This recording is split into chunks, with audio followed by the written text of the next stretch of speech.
folks, welcome back to my channel. If you're new here, welcome. My name is Natasha and I do book things here. Today's video is another installment of Stephen King Sunday where I read Stephen King in order and then I talk to you guys about the book, some fun facts. So today I'm drinking out of my Slut for Stephen King mug.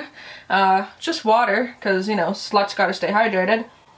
And if you too are a slut for Stephen King, just stay tuned because today we are discussing The Dead Zone. This one. It's pink. I'm actually going to switch things up a little bit in this one. I'm going to talk to you guys sort of the premise of this book because I feel like this isn't one of Stephen King's classics or most well-known work. I feel like a lot of people may not know exactly what this one is about. So my copy clocks in about 600 pages and this is one that I didn't really know anything about when I was going in and like reading King in order. I had really no expectation and no idea what this was about. I was pleasantly surprised to find out what this book was about, and it is a favorite of mine. May not be a 5-star, but I do quite like it. So this book follows our main character, Johnny Smith, who has a very simple name because he is sort of a simple character. And the story follows Johnny Smith as he was a child, he falls down on ice, bumps his head.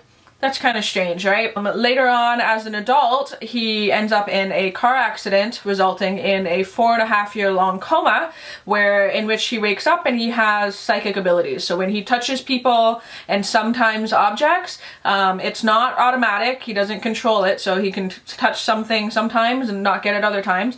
He can see the future.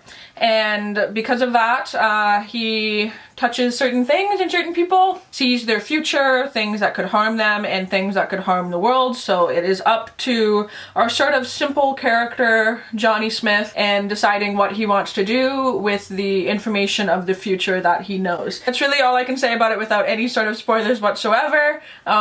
This book does have a political tone to it as well. However, getting more deep into that is more of a spoiler. So that is the general synopsis. This book is not a horror book. This is more of a supernatural thriller. So if you're looking for a Stephen King that is slow, a slow burn, that is not horrific or scary, this one is a good one. And if you're looking for one that has a little bit of a political edge as well, or focuses very heavily on rehabilitation in like hospitals and like medicine, this one could be good for you as well because it does heavily talk about that. This is also one that I found to be fairly slow.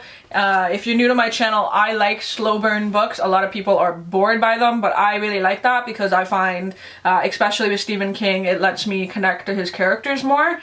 And I really like Johnny. Johnny is simple. He's a teacher. He's really nice. This is one of the first times you really just have a nice, simple character in a Stephen King book. And there is definitely a villain in this book, but Johnny, our main character, is just nice.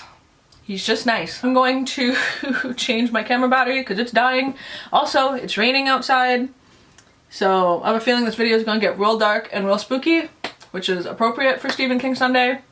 But I need to change my camera battery. Alright, she's back. Sorry if my framing is a little off center. I had to move my camera and I feel like I'm like off balance, but it's fine. It's all good. Not like my video quality was great to begin with. Anyway, now that you guys kind of know what this book is about, I'll get into some fun facts. I have, you know, a bunch of stuff written down here. So this book was released in 1979, and this book came after Stephen King had some depression and some issues writing. It happens to all authors, and especially at this time when he was really churning out books. So at the time, he had 2 attempts at writing this book, and one of which was a sort of like slow burn small town killer. And so that sort of aspect does play a part in this book, and that is actually how this book connects to Castle Rock. Stephen King has the whole multiverse. All of his books more or less are intertwined. This one definitely breaks the fourth wall, which is really fun, especially as somebody who likes King, who reads King. It's really, really fun when you can see those connections. So for a little bit of this novel, he does go to Castle Rock, Maine, which is a town that is in many Stephen King works. We'll get into that further on through like reading more of his stuff, but it is a town that is referenced in a lot of his books. But this character does go to Castle Rock to help out with the sheriff there, who we do see in other work, does directly mention Carrie. There's a line in there that says, a book like Carrie. So at this point, like, King is sort of playing with his own, I guess, fame or recognition from his other work, which is really fun. I just like it when authors do that. I think that's fun. You kind of like see those little like Easter eggs in there and you go, haha, like, you know, it's like you figured it out, and it's really, really enjoyable. This book was also the first of his novels to rank on a top 10 bestsellers list at the time of its release in the US. He also said in an interview that one of the best books he's done is The Dead Zone because it is a real novel. It's very complex and there's actual story. And I tend to agree with that. Like I said, it's maybe not one of my top favorite novels, but it's really, really enjoyable. It is slow though. It's just slow. It is slow. And I think that if this was a book that you picked up expecting horror, you'd be like, what the hell is this?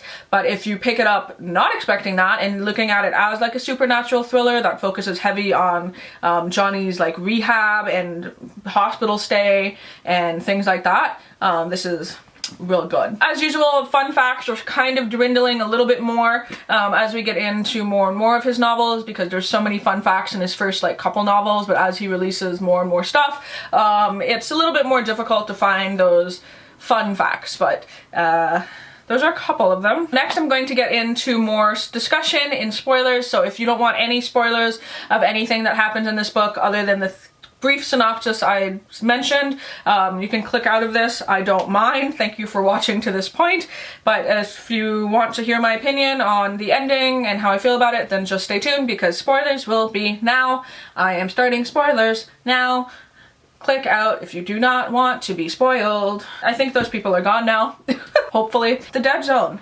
So I got a chair here, so if I'm kind of like lax and leaning, that's why. My back hurts today, so forgive me. Plays with the question that I love. If you could go back and have an opportunity to kill baby Hitler, would you, knowing the destruction and horrible things that he's done? Is that something that you would do? Would you make that choice? The book plays with that, and it's kind of like a moral question. Like, if you knew that this person was going to do horrible things, would you go out of your way to stop them? So this book definitely touches on that with Greg Stilson. Greg Stilson in this book is this garbage guy. He is absolutely horrible. He is first referenced as a door-to-door Bible salesman, and he ends up kicking and killing a dog, so that's not fun to read. And so you automatically just start this book knowing that Stilson is a horrible person.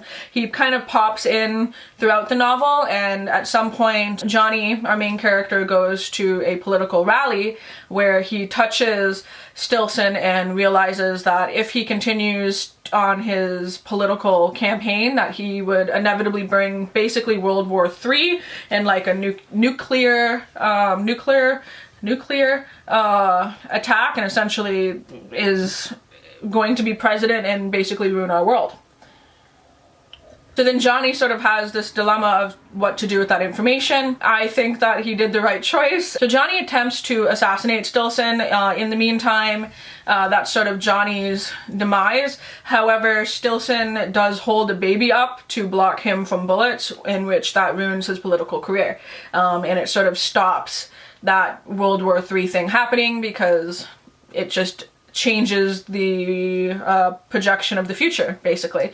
So Johnny does successfully stop World War III and essentially saves the world. In this book, there's so many other things that are talked about though. I feel like, in a way, a good half of this novel is almost another book. He does go to Castle Rock and uses his psychic powers to help solve crime and help stop a serial killer, and I feel like that is a different part of that book. You can definitely tell that King had that initial idea and then put that in there, but then also wrote around the character of Johnny and continued it down that political path. So I feel like, in a way, it starts off very heavy character based with Johnny and his accident and rehab and things like that. Then it takes a little side route into Castle Rock and then sort of flies back and goes political. So in a way, it can feel almost like three different novels, like a slow burn medical rehab story, also like a crime solving story, and then also like a political based story. So